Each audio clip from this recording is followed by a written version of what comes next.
Okay, hello guys. What do you often do after school? What do you often do after school? Chào các em, hôm nay chúng mình sẽ học một chủ đề khác, đó là một số hoạt động mà sau giờ học ở trường thì chúng mình sẽ làm gì nào? Mình có thể kể cho cô không nào? What do you often do? Vậy chúng ta sẽ có cấu trúc của thì hiện tại đơn, đúng chưa nào? What do you often do? Often nghĩa là thường làm gì? Bạn thường làm gì sau giờ học? What do you often do after school? Now faster. Now again, what do you often do after school? What do you often do after school? Again, what do you often do after school? Very good. Now first listen and repeat after me. Help my mum. Do my homework. Visit my grandma. Go swimming. Have a music lesson. Watch TV. Help my mom. Help my mom. Đây là giúp đỡ mẹ này. Do my homework. Do my homework. Do my homework. Mình làm bài tập về nhà nhé. Visit my grandma. Visit my grandma. Visit my grandma. Đến thăm bà. Visit my grandma. Go swimming. Yeah, go swimming. Go swimming. Go swimming. Đi bơi. Go swimming. Have a music lesson. Have a, ở đây mình sẽ có một phần nối âm này. Have và have a music lesson. Have a music lesson. Have a music lesson. Có một tiết học âm nhạc. Have a music lesson. Music là âm nhạc. Have a music lesson. Lesson chúng ta chính là tiết học này. Have a music lesson. Watch TV. Watch TV. Watch TV. Now you make the question, what do you often do after school? What do you often do after school? Với phần cấu trúc đầu tiên chúng ta sẽ sử dụng chủ ngữ với ngôi I và you, người nói I và người nghe trực tiếp. I, you. What do you often do after school? Bạn làm gì sau giờ học ở trường? The first question, the first picture here. What do you often do after school? Oh, very good. Yeah, you remember? So, I help my mom. Vậy chúng mình chỉ cần đi với chủ ngữ I, tớ và đi với một động từ mà mình muốn nói tới. Mình muốn làm gì thì mình thêm động từ vào nhé. Now again, what do you often do after school? What? Now, it's a long question, so try to remember. Now again, đây là câu rất là dài, chúng mình hãy nói nhiều để thuộc câu này cho cô nhé. Và không cần nhìn tài liệu nữa, đúng chưa nào? Again, now, what do you often do? What do you often do? Nói thật nhanh mà không bị mắc, không gì cả, và thuộc rồi, không cần nhìn chữ nữa thì có nghĩa là mình đã thuộc rồi đấy. Now again, what do you often do? What do you often do after school? Again, what do you often do after school? I help my mom. I help my mom. What do you often do after school? What do you often do after school? Do my homework. I do my homework. And what do you often do after school? What do you often do after school? I visit my grandma. Yeah, I visit my grandma. Visit my grandma. Cô đi đến này và cô ôm bà này.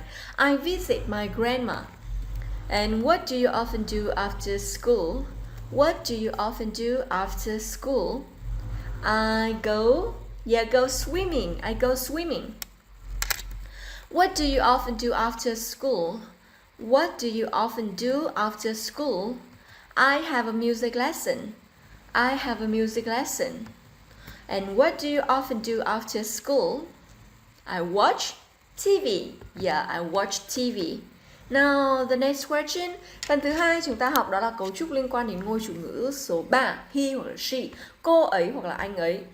một đối tượng là nam hoặc nữ và không phải là người nói trực tiếp, cũng không phải là người nghe trực tiếp. Chúng mình đã biết rồi đúng chưa nào? He là anh ấy, là một người nào đó không.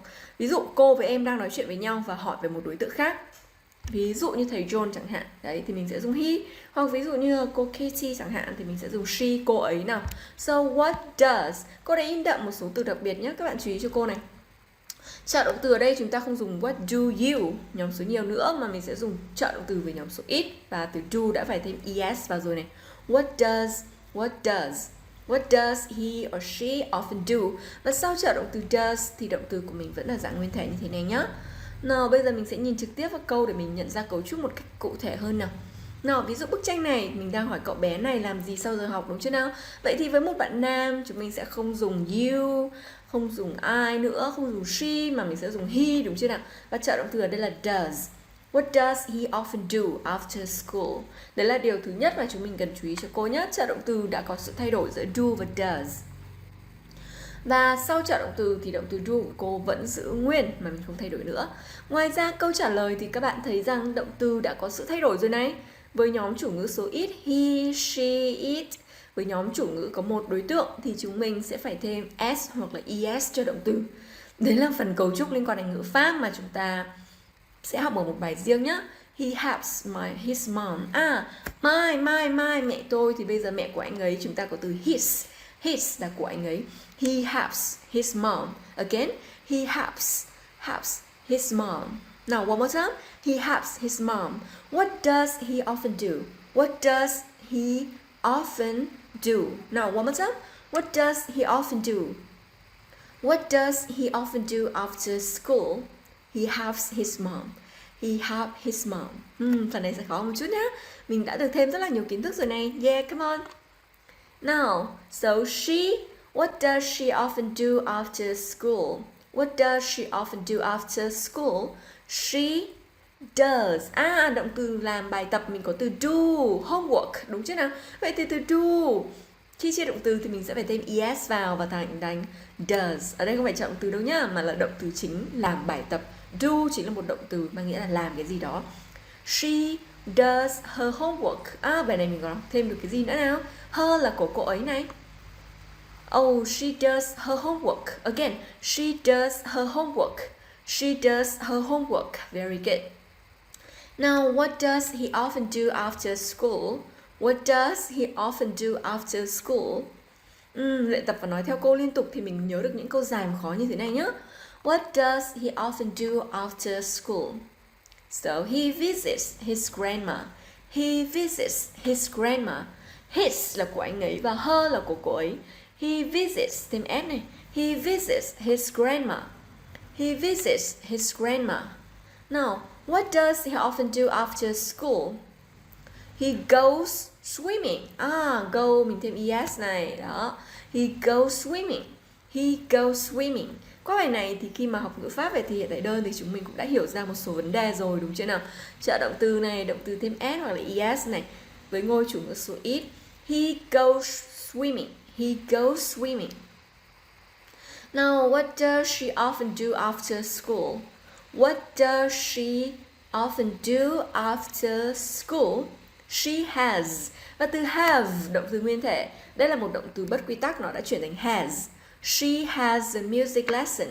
She has a music lesson. She has a music lesson. Now, what does he often do after school? What does he often do after school? And câu này các bạn thấy sai câu hỏi chưa? Chúng mình sẽ phải sửa cho cô từ này là she nhá. What does she often do after school? She watches TV. Yeah, she watches. Watch thêm es mình sẽ được phát âm là watches. Tuy nhiên bài này thì mình chú ý cho cô vào phát âm thôi. Còn ngữ pháp thì mình sẽ học riêng nhá. Chú ý này, she watches TV. She watches TV. Thêm es nó sẽ phát âm là watches. Again, she watches TV. She watches TV. Watches TV. Okay. Now, lesson one is okay. What do you often do after school? And remember to learn with my video and make the video okay. Vậy là bài số 1 đã xong rồi. và chúng mình sẽ quay video và gửi video cho cô nhé. Ok, so stop here. See you next time. Nhớ là học mỗi video ít nhất một ngày một lần nhá. Bạn này khá là khó và dài đấy. Rồi, goodbye. Now, okay, so now we are going to learn lesson 2. What do you often do after school? So ready? First, listen and repeat after me. Now, first, the first picture. Listen to music. Play with friends. Read a book. Write an email. Okay, listen to music. Yeah, listen to music. Listen to music. Nghe nhạc nào. Listen to music. Listen to music. Play with friends. Chơi cùng các bạn. Play with. Play with friends. Play with friends. Read a book. Read a book. Read a book. Read a book. And write. Yeah. Write an email. Write an email. Write an email. Write an email. Ở bài số 1 thì cô đã nói rất kỹ về hai cấu trúc này rồi, đúng chưa nào? Nhóm số 1 là nhóm chủ ngữ với nhóm chủ ngữ số nhiều I, you. Và đây chính là nhóm chủ ngữ trực tiếp giữa người nghe và người nói. I, cô đang nói này, cô sẽ sử dụng ngôi I, tôi, tớ hoặc là cô giáo, cô, đúng chưa nào? You, các bạn, người lắng nghe trực tiếp này. You.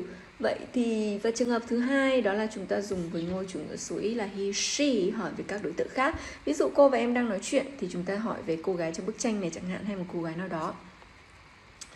Nào, ở bài số 1 cô đã chú ý rồi, đúng chưa nào? Về trợ động từ có sự thay đổi này. Rồi động từ phải thêm s với trường hợp là chủ ngữ số ít. Đó, các bạn chú ý cho cô phần này nhé.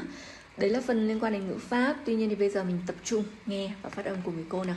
Now the first question, what do you often do after school? Now faster, do you remember? Các bạn đã thuộc câu này chưa nào? What do you often do after school?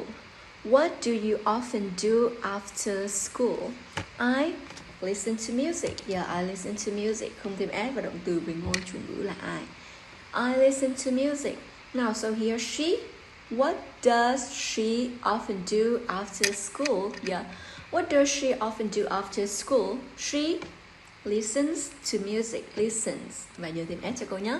She listens to music. She listens to music. Yeah. Now, what do you often do after school? I play with friends. Yeah, play with friends. I play with friends. And what does he often do after school? Đây là một bạn nam, vậy mình sẽ dùng là he này. He. What does he often do after school? So he plays. Yeah, he plays with friends. He plays with friends. He plays with friends. Okay, he plays with friends. And now, what do you often do after school? I read a book. Yeah, so I read a book. I read a book. And she, can you đặt cho cô câu hỏi nào? What does she often do after school? Okay, yeah. So, what does she often do after school? She reads. Yeah, she reads a book. She reads a book. And the last picture. Oh, what do you often do after school? What do you often do after school? What do you, so? What do you often do after school? I write an email. Yeah, I write an email. And a boy, so he, what does he often do after school? Now, what does he often do after school? He writes. Nào, tìm em cho cô nhé. He writes an email. He writes an email. Okay, what does he often do after school? He writes an email. Now, that's it. Vậy là chúng ta đã học hết bài số 1 và bài số 2 rồi. Kết hợp cả hai bài vào và quay video gửi cho cô nhé. Okay, yeah, so goodbye. See you next time.